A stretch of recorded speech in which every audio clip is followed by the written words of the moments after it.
Olá pessoal, tudo bem? Bem, iniciamos então nossa segunda aula da disciplina de Biomecânica e Cinesiologia da Universidade Federal Rural do Rio de Janeiro, nesse contexto dos estudos continuados emergenciais. Tá? Nessa segunda aula, pessoal, a gente vai tratar um pouquinho sobre conceitos cinéticos para análise do movimento. Então a gente vai falar muito sobre a ação das forças sobre os corpos. Tá? E aí eu destaquei alguns pontos aqui mais importantes que envolvem principalmente os cálculos matemáticos, né, para que a gente consiga entender o que cada um desses conceitos representa e como a gente pode calcular cada um desses conceitos, tá? Cada uma dessas variáveis. Então, a primeira que eu chamo a atenção é o peso. O peso, por definição, ele representa aí a quantidade de força gravitacional exercida sobre um corpo. Tá? Só para a gente reforçar, a força está associada a um impulso, né, ou a uma tração que é exercida sobre um determinado corpo. Né? E o que é um corpo? Um corpo é matéria, é tudo aquilo que ocupa um local no espaço. Tá? O símbolo do peso é um P minúsculo, e a sua unidade de medida é em Newton. Tá? Como a gente está falando de força gravitacional, a gente está falando de uma aceleração específica de 9,81 metros por segundo quadrado. Então, se eu quiser calcular o peso, eu vou utilizar a massa, expressa ali pelo m, vezes a aceleração da gravidade. Então, é muito comum a gente falar, quando sobe na balança, eu peso 70. Na verdade, não. Na verdade, você tem massa de 70 quilos. O seu peso é equivalente a 700 newtons. Tá? Então, você vai multiplicar aproximadamente 700 newtons, tá? Arredondando aí essa aceleração da gravidade para 10. Bem, o segundo conceito importante é o conceito de pressão. Tá? Por definição, a pressão é a distribuição da força em uma determinada área de aplicação dessa força. O símbolo dela é um P maiúsculo e a unidade de medida é Newton por centímetro quadrado ou Newton por metro quadrado, dependendo do que você vá mensurar. Tá? Para calcular essa pressão, a gente utiliza a força dividido pela área de aplicação. Ou seja, quanto maior essa área, menor a pressão exercida. Tá? Tem um exemplo ali ao lado, né, a figura da menina, né, da mulher, indo pisar no homem e ela está de salto alto. E aí ele pensa exatamente na questão ali do tênis. Né? Se a gente imaginar essa cena, digamos que a mulher vai exercer uma força de 50 newtons, para pisar. Como a área de aplicação dessa força é muito pequena, que é o salto ali do sapato, a pressão aumenta. Tá? Então, se a gente pensar num tênis, como a área de aplicação dessa força aumenta, a pressão diminui. Então, elas são inversamente proporcionais. Um exemplo bem claro para a gente entender isso são as vértebras da coluna. Tá? Aí fica a pergunta, né? Por que as vértebras cervicais possuem corpo menor do que as vértebras lombares? Se a gente analisar, a força exercida sobre as vértebras lombares é muito maior. Por quê? Porque há uma quantidade maior de massa para que essas vértebras sustentem. Consequentemente, o corpo maior faz com que a pressão reduza um pouco. Tá? Então, é um exemplo bem fácil da gente visualizar.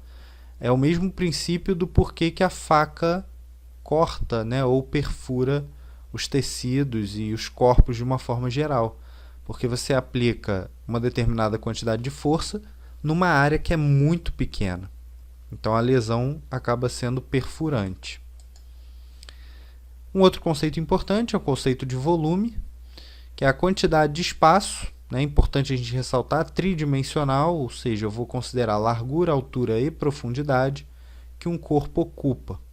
O símbolo é o V maiúsculo, unidade de medida Pode ser centímetro cúbico, metro cúbico, litros, tá? É uma medida de capacidade. E a fórmula para calcular esse volume é a altura vezes a largura vezes a profundidade. Tá? Então, basta multiplicar as três dimensões para que você consiga calcular esse volume. Um exemplo que pode nos auxiliar a entender o volume é quando a gente observa a densidade. Tá?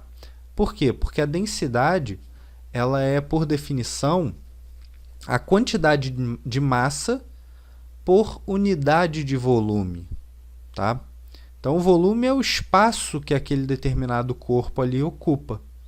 Então, quando a gente olha esse exemplo aí da imagem, a gordura e o músculo, quem ocupa aí um maior volume é a gordura. Se ela ocupa um maior volume e tem o mesmo peso, né, imaginando ali 2 kg de gordura e 2 kg de músculo, mas se ela ocupa um volume maior, significa que a densidade dessa gordura é menor. Tá? Então, quanto maior é o volume para abrigar uma determinada massa, menor é essa densidade. Tá? O símbolo é um P, né, só que grego.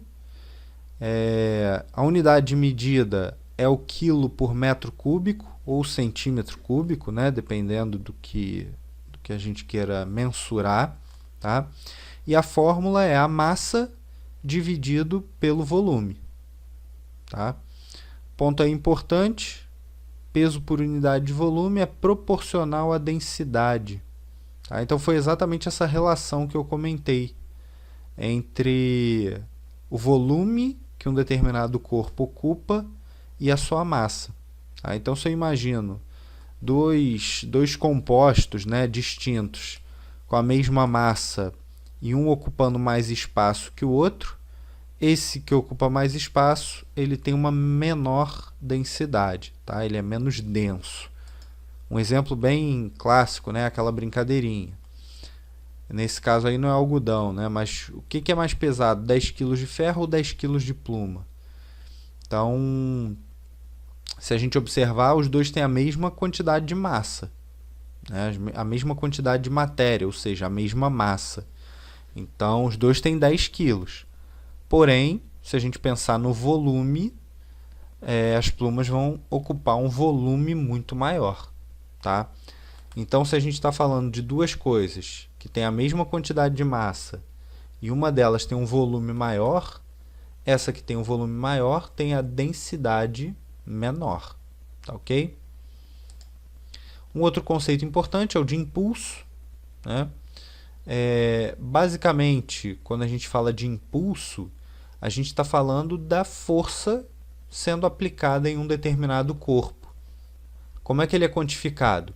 Ele é quantificado pela força vezes o tempo de aplicação dessa força. Então, se, por exemplo, se eu imaginar uma tacada no golfe, tá? Como está aí no exemplo da imagem. A tacada no golfe, quando eu faço a primeira tacada, que normalmente é uma tacada de grande distância, a força é muito alta e o tempo de contato é muito curto.